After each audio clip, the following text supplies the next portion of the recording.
اعوذ باللہ من الشیطان الرجیم بسم اللہ الرحمن الرحیم رب اشرح لی صدری ویسر لی امری واحلل عقدۃ من لسانی یفقہوا قولی۔ السلام علیکم ورحمۃ اللہ وبرکاتہ۔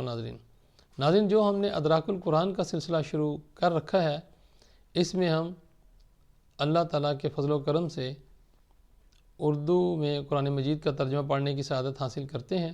تو آج ہم سورہ بقرہ کی آیت نمبر 281 سے لے کر 286 تک کا اردو ترجمہ پڑھنے کی سعادت حاصل کریں گے۔ تو آئیے شروع کرتے ہیں۔ بسم اللہ الرحمن الرحیم، شروع اللہ کے نام سے جو بڑا مہربان اور نہایت رحم فرمانے والا ہے۔ آیت نمبر 281 سے آنورڈ۔ اور اس دن سے ڈرو جس میں تم اللہ کی طرف لوٹائے جاؤ گے، پھر ہر شخص کو جو کچھ عمل اس نے کیا ہے اس کی پوری جزا دی جائے گی اور ان پر ظلم نہیں ہوگا۔ اے ایمان والو، جب تم کسی مقررہ مدت تک کے لیے آپس میں قرض کا معاملہ کرو تو اسے لکھ لیا کرو اور تمہارے درمیان جو لکھنے والا ہو اسے چاہیے کہ انصاف کے ساتھ لکھے اور لکھنے والا لکھنے سے انکار نہ کرے، جیسا کہ اسے اللہ نے لکھنا سکھایا ہے، پس وہ لکھ دے۔ یعنی جو شرع اور ملکی دستور کے مطابق وسیع کا نویسی کا پورا حق دیانتداری سے ادا کرے، پس وہ لکھ دے اور مضمون وہ شخص لکھوائے جس کے ذمہ حق یعنی قرض ہو، اور اسے چاہیے کہ اللہ سے ڈرے جو اس کا پروردگار ہے، اور اس زر قرض میں سے لکھواتے وقت کچھ بھی کمی نہ کرے۔ پھر اگر وہ شخص جس کے ذمہ حق واجب ہوا ہے نہ سمجھ یا ناتواں ہو یا خود مضمون لکھوانے کی صلاحیت نہ رکھتا ہو تو اس کے کارندے کو چاہیے کہ وہ انصاف کے ساتھ لکھوا دے، اور اپنے لوگوں میں سے 2 مردوں کو گواہ بنا لو۔ پھر اگر دونوں مرد میسر نہ ہوں تو 1 مرد اور 2 عورتیں ہوں، یہ ان لوگوں میں سے ہوں جنہیں تم گواہی کے لیے پسند کرتے ہو، یعنی قابل اعتماد سمجھتے ہو، تاکہ ان 2 میں سے 1 عورت بھول جائے تو اس ایک کو دوسری یاد دلا دے، اور گواہوں کو جب بھی گواہی کے لیے بلایا جائے وہ انکار نہ کریں، اور معاملہ چھوٹا ہو یا بڑا اسے اپنی میعاد تک لکھ رکھنے میں اکتایا نہ کرو۔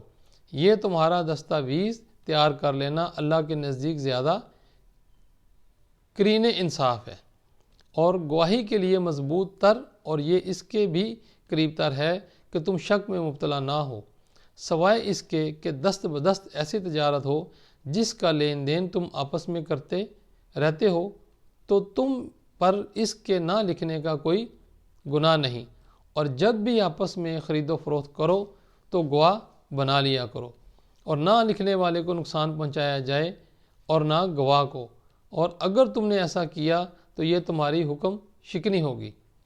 اور اللہ سے ڈرتے رہو، اور اللہ تمہیں معاملات کی تعلیم دیتا ہے، اور اللہ ہر چیز کا خوب جاننے والا ہے۔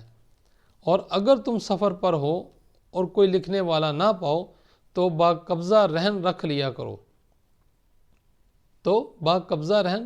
کرو۔ پھر اگر تم میں سے ایک کو دوسرے پر اعتماد ہو تو جس کی دیانت پر اعتماد کیا گیا اسے چاہیے کہ اپنی امانت ادا کر دے، اور وہ اللہ سے ڈرتا رہے جو اس کا پالنے والا ہے، اور تم گواہی کو چھپایا نہ کرو، اور جو شخص گواہی چھپاتا ہے تو یقیناً اس کا دل گناہ گار ہے، اور اللہ تمہارے اعمال کو خوب جاننے والا ہے۔ جو کچھ آسمانوں میں اور زمین میں ہے سب اللہ کے لیے ہے۔ وہ باتیں جو تمہارے دلوں میں ہیں، خواہ انہیں ظاہر کرو یا انہیں چھپاؤ، اللہ تم سے اس کا حساب لے لے گا۔ پھر جسے وہ چاہے گا بخش دے گا اور جسے چاہے گا عذاب دے گا، اور اللہ ہر چیز پر کامل قدرت رکھتا ہے۔ وہ رسول اللہ صلی اللہ علیہ وسلم پر ایمان لائے، یعنی اس کی تصدیق کی جو کچھ ان پر ان کے رب کی طرف سے نازل کیا گیا، اور اہل ایمان نے بھی سب ہی دل سے اللہ پر اور اس کے فرشتوں پر اور اس کی کتابوں پر اور اس کے رسولوں پر ایمان لائے۔ نیز کہتے ہیں ہم اس کے پیغمبروں میں سے کسی کے درمیان بھی ایمان لانے میں فرق نہیں کرتے، اور اللہ کے حضور عرض کرتے ہیں ہم نے تیرا حکم سنا اور اطاعت قبول کی۔ اے ہمارے رب، ہم تیری بخشش کے طلبگار ہیں اور ہم سب کو تیری ہی طرف لوٹنا ہے۔ اللہ کسی جان کو اس کی طاقت سے بڑھ کر تکلیف نہیں دیتا۔ اس نے جو نیکی کمائی اس کے لیے اس کا اجر ہے، اور اس نے جو گناہ کمایا اس پر اس کا عذاب ہے۔ اے ہمارے رب، اگر ہم بھول جائیں یا خطا کر بیٹھیں تو ہماری گرفت نہ فرما۔ اے ہمارے پروردگار، اور ہم پر اتنا بھی بوجھ نہ ڈال جیسا تو نے ہم سے پہلے لوگوں پر ڈالا تھا۔ اے ہمارے پروردگار، اور ہم پر اتنا بوجھ بھی نہ ڈال جسے اٹھانے کی ہم میں طاقت نہیں، اور ہمارے گناہوں سے درگزر فرما اور ہمیں بخش دے، اور ہم پر رحم فرما۔ تو ہی ہمارا کارساز ہے، پس ہمیں کافروں کی قوم پر غلبہ عطا فرما۔ آمین۔ جزاک اللہ۔